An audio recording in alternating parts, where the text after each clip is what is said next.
రామ లక్ష్మణులతో కలిసి విశ్వామిత్రుడు జనక మహారాజు గారి రాజసభకు చేరుకున్నారు. ఆ తర్వాత విశ్వామిత్రుడు జనకుడిని రామ లక్ష్మణులకు పరిచయం చేసి, వీళ్ళ ఇద్దరిని నీ దగ్గరున్న శివధనస్సును చూపిద్దామని తీసుకువచ్చాను. నువ్వు ఒకసారి ఆ శివధనస్సును చూపిస్తే వీళ్ళు చూసి సంతోషించి తిరుగు ప్రయాణం చేస్తారు అని అన్నాడు. అప్పుడు జనకుడు తనకు ఈ శివధనస్సు ఎలా వచ్చిందో చెప్పాడు. అంతేకాక సీతాదేవిని గురించి ఈ విధంగా చెప్పాడు. ఒకప్పుడు యజ్ఞం చేద్దామని భూమిని దున్నుతున్నాను. అలా దున్నుతున్నప్పుడు నాగటి చాలుకి తగిలి ఒక బాలిక తనంతా తానుగా పైకి లేచింది. నాగటి చాలుకి తగిలి పైకి వచ్చింది కనుక, అలాగే భూమికి ఉన్నంత ఓర్పు ఉన్నది కనుక ఆమెను మేము సీత అని పిలిచాము. అలాగే జనకుని కూతురు కాబట్టి జానకి అని, మిథిలా నగరంలో పుట్టింది కనుక మైథిలి అని, దేహం మీద భ్రాంతి లేని విదేహ వంశంలో పుట్టింది కనుక వైదేహి అని సీతమ్మకు పేర్లు. ఆమె స్త్రీ కడుపులో గర్భావాసం చేసి పైకి వచ్చినది కాదు. ఆమె అద్భుతమైన సౌందర్య రాశి.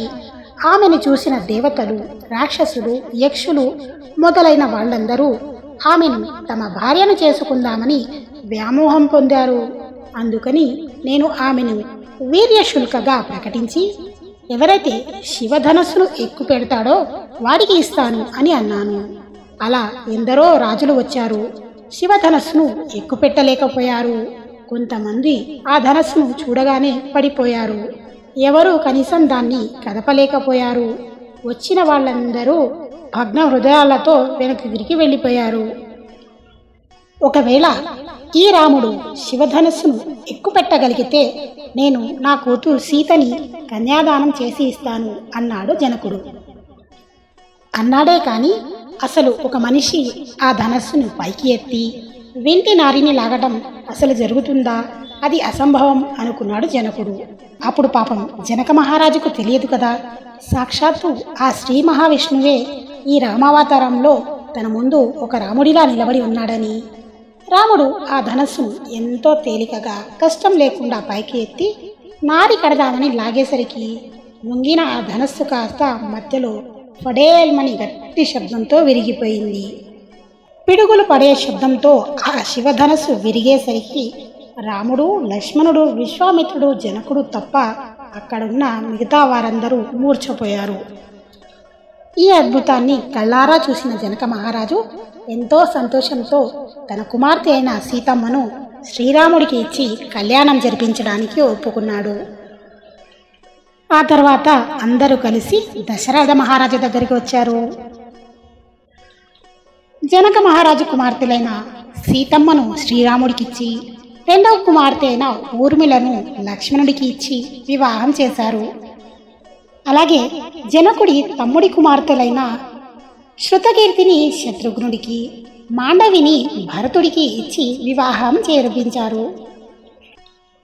దశరథ మహారాజు ఎంతగానో సంతోషించి తన 4 కొడుకులను, కోడళ్లను తీసుకొని తన రాజ్యానికి వచ్చాడు.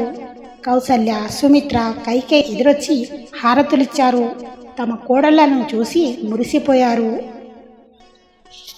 ఒకనాడు దశరథుడు, నాకు వృద్ధాప్యం వస్తోంది, ఇంకా నేను ఎంతో కాలం బ్రతకను, అందుకని నా ప్రియాతి ప్రియమైన సకల గుణాభిరాముడికి తొందరగా యువరాజ్య పట్టాభిషేకం చేసేస్తే ప్రజలు ఎంతో సంతోషంగా ఉంటారు అని ఆలోచించి దశరథ మహారాజు తన మంత్రులని, ఇతర రాజులని, ప్రభుత్వ ఉద్యోగులను అందరినీ పిలిచి సమావేశం ఏర్పాటు చేశారు. రాముడికి తొందరగా యువరాజ్య పట్టాభిషేకం చేయాలనే ఆలోచన తనకు ఉన్నట్లుగా అందరికీ తెలియజెప్పాడు. అది విన్న సభలోని వారందరూ ఎంతగానో సంతోషించారు. మహారాజా, మీరు తీసుకున్న నిర్ణయం చాలా మంచిది. రాముడిని వీలైనంత తొందరగా రాజుని చేయండి. మా అందరి అభిలాష కూడా అదే. రాముడిని చూస్తే పౌర్ణమి చంద్రుని చూసినంత ఆహ్లాదంగా ఉంటుంది. భూమికి ఎంత ఓర్పు ఉందో రాముడికి అంత ఓర్పు ఉంది. బృహస్పతికి ఎంత బుద్ధి ఉందో రాముడికి అంత బుద్ధి ఉంది. ఇంద్రుడికి ఎంత శక్తి ఉందో రాముడికి అంత శక్తి ఉంది. ఎన్ని గుణాలు ఉన్నాయి కనుక మేమందరము రాముడిని రాజుగా కోరుకుంటున్నాము అని వారంతా ప్రకటించారు. అది విన్న దశరథుడు ఎంతగానో సంతోషించాడు. వశిష్ఠుడిని పిలిచి పట్టాభిషేకానికి ఏర్పాట్లు చేయమన్నాడు. అయోధ్య నగరమంతా చాలా సంతోషించింది. అందరూ అలా సంతోషంగా ఉన్న సమయంలో గూని అయిన మంథర చంద్రబింబంలా వెలిగిపోతున్న రాజప్రసాదం పైకి ఎక్కింది. ఆనందంగా ఉన్న ఆ దేశ ప్రజలను చూసిన మంథర భరించలేకపోయింది. వెంటనే ఆమె కైకేయి దగ్గరకు వెళ్ళింది. మరి మనం ఆ తర్వాత జరిగిన పరిణామాలేంటో నెక్స్ట్ ఎపిసోడ్లో చూద్దాం. అంతవరకు సెలవు. జై శ్రీరామ్.